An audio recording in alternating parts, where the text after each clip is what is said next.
For the latest in strategic affairs, subscribe to our YouTube channel. Click the bell icon for updates. 35 years ago, this month, a standoff between Indian and Chinese militaries in the eastern sector along the McMahon line and not the line of actual control happened, which many people would have forgotten. Although not as big as the Ladakh standoff in 2020, the episode is remembered as a turning point in the history of India-China relations. That is the event that I'm going to talk about in this week's Simply Nitin. I'm Nitin Gokhale.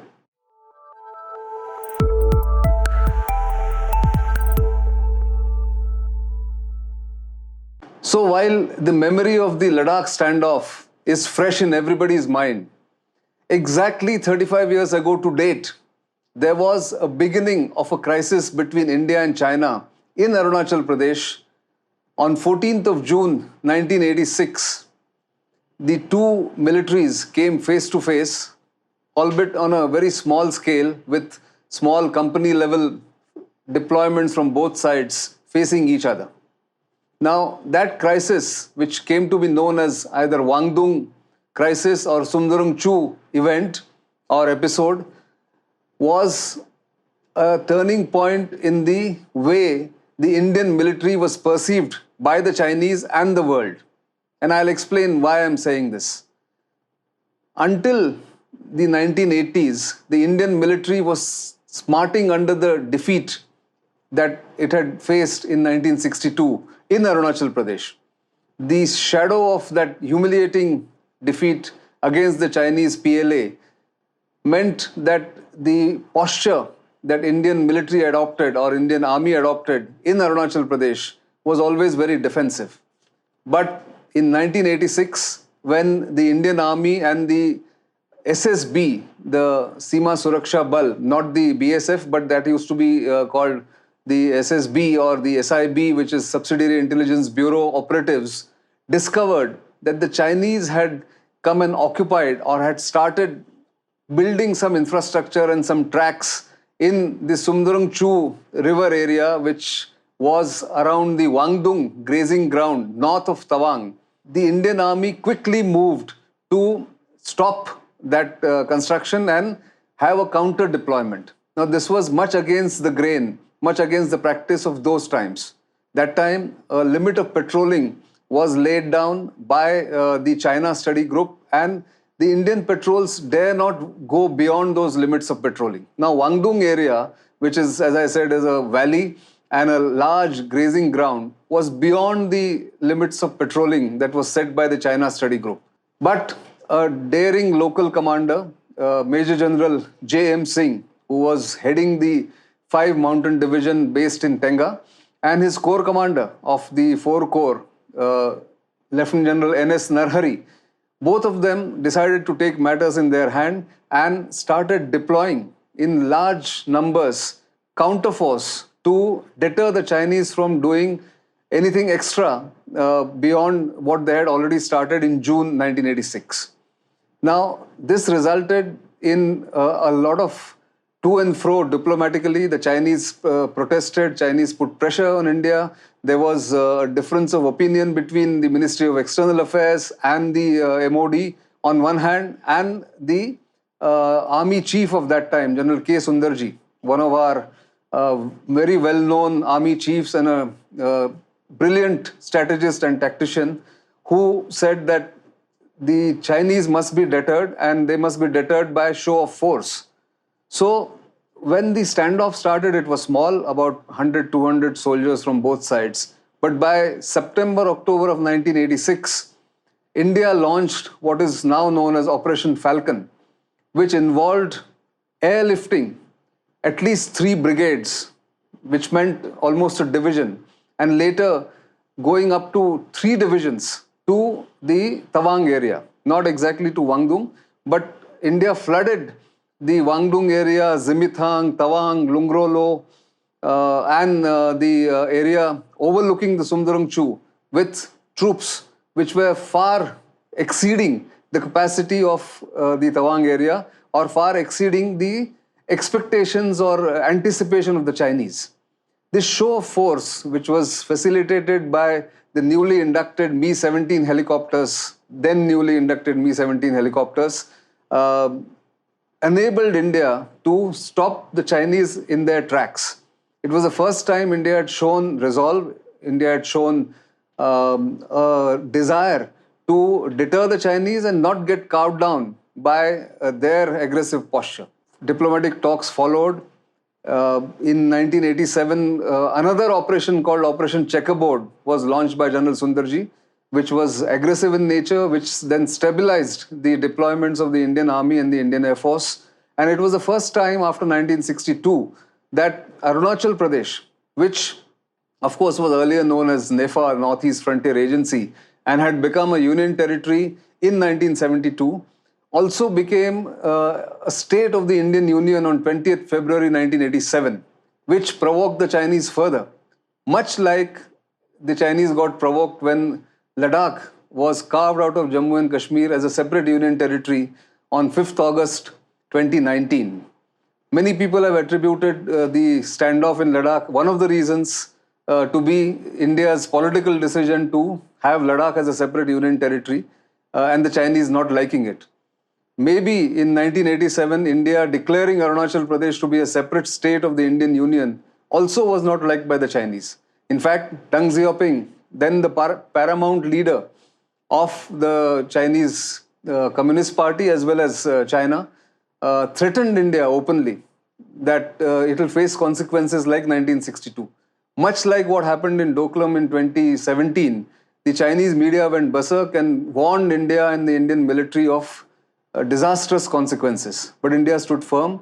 Although there were differences of opinion between Prime Minister Rajiv Gandhi and General Sundarji, General Sundarji stood his ground, and the deployment, the large-scale deployment that happened under Operation Falcon as well as Operation Checkerboard eventually led to the thaw in the relationship between India and China. And Rajiv Gandhi, as Prime Minister, made that historic trip to China in December 1988.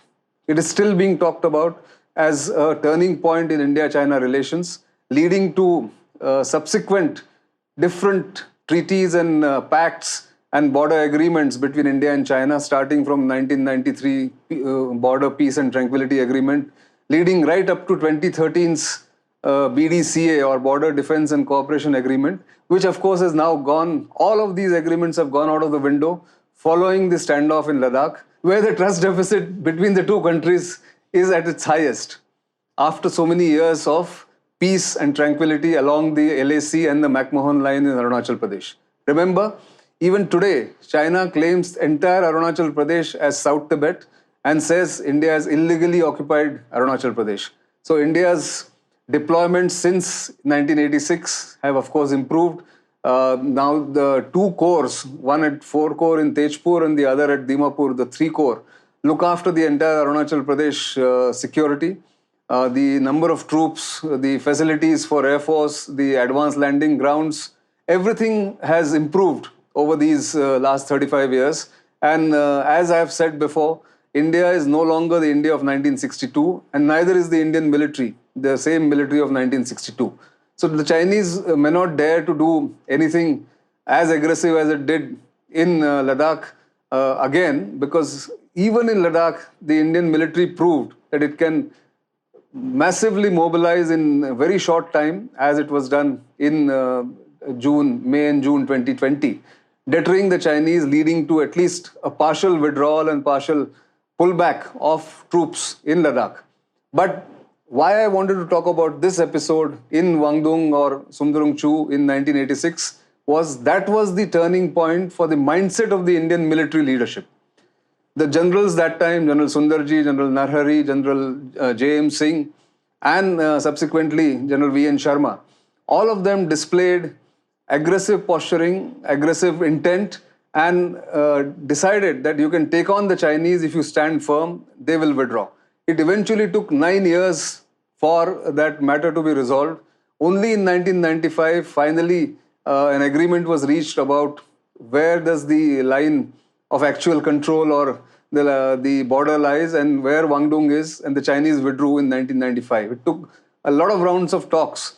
But because India displayed that aggressive intent or the firmness, this happened. And therefore, it's a coincidence that it was in June 1986 that Sumdorong Chu incident started. And it was in May and June 2020 that the Ladakh crisis started. We are exactly 35 years after the Sumdorong Chu incident. And of course, a year after the Ladakh crisis, of course, the Galwan incident or the killing of soldiers in Galwan was a major milestone in the fraught relationship between Indian and Chinese militaries. But that's something that we have spoken about quite a bit. What I wanted you to know is that the Chinese behavior is consistent. It always tries to bully what it regards as a weak adversary. But that weak adversary, if it stands up, then the Chinese withdraw. And that's exactly what happened uncannily between the comparisons are very uncanny. What happened in Wangdung in 1986 and what happened in Ladakh are almost similar. Mobilization of troops, high number of sorties by the Air Force, large-scale logistics exercise, and moving the Bofors guns in 1987, which were newly inducted into the Indian Army, was one of the major achievements for the Indian Army, because it's not easy to take those heavy artillery guns to the mountainous terrains in Arunachal Pradesh during the monsoon. It was all done that time. So it's a forgotten episode in many people's memory, but that's what I thought I will come and give you a glimpse of it. If you want to read more personal accounts of that episode of Sumdorong Chu or Wangdung, please read this book by Arjun Subramaniam, Full Spectrum. We have interviewed Arjun Subramaniam on our Books Corner feature, where he has spoken about how he wrote this book. It's a personal account of many of the main participants in this operation, including Air Chief Marshal Fali Major, that time, of course, a junior officer, flying the helicopters for the Air Force, the Mi-17, newly inducted Mi-17 helicopters, and of course, General Sundarji, who's no more, and then General Narhari and General J.M. Singh, apart from others who participated here. I have a personal connection to that incident too. As a young reporter with just barely 2.5 years or 3 years experience in journalism, I was sent from Guwahati by a newspaper, but the newspaper that I was working in, to report on that incident, which became public around July, August of 1986. We managed to go to Tawang, which is a district headquarters, but beyond that, we couldn't go, and I did not have enough contacts in the army to get much information from the army or from the military. When I look back, it was the beginning of my journey as a military conflict reporter.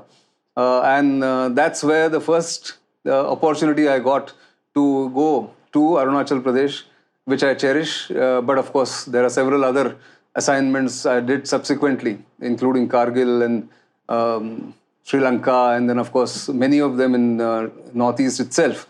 But Sumdorong Chu allowed me to go to Tawang for the first time, and one has gone to Tawang subsequently many a times. That's all I have in this episode. I'll come back again with more interesting facts and stories and anecdotes.